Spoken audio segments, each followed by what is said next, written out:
Morning, folks. John Canode here underneath the iRock. It's 87 iRock Z28 here in Ormond Beach, Florida, on my driveway. And as you can see, we are working on the car again. So we got the new transmission in. We got the exhaust on.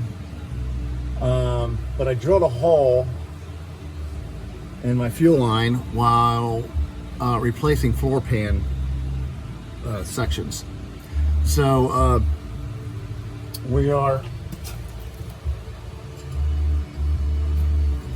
getting ready to patch it with a fuel line. Actually, it's a brake line, but you can use it for fuel line too, and then compression fittings. We're gonna have to wrap it up with some Teflon and everything to ensure that it won't leak, because it is right over the exhaust.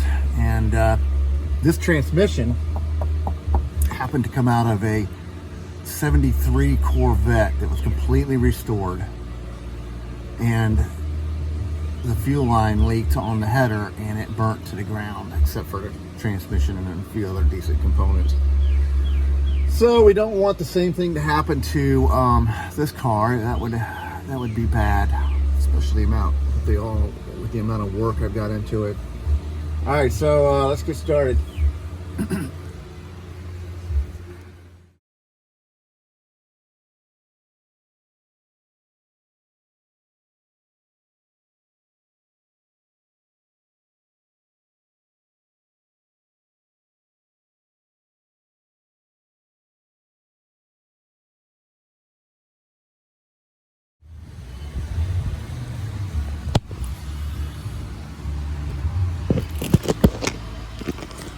All right, folks, we have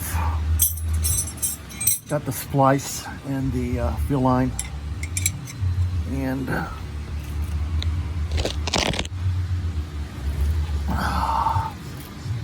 tightening up the union compression fitting.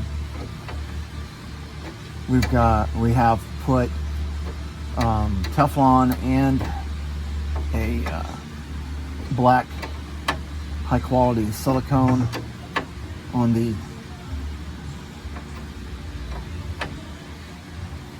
fittings for two reasons. One, to seal it, and another reason to lubricate the threads to get a good tight churn on the nut. So now I need to strap it back to the car, put the line back up against the car so it doesn't vibrate and chafe, and get a hole rubbed in it and test it for a leak. Just wanted to point out that I've got a lot of other projects. One very important one, matter of fact, that I have to get to.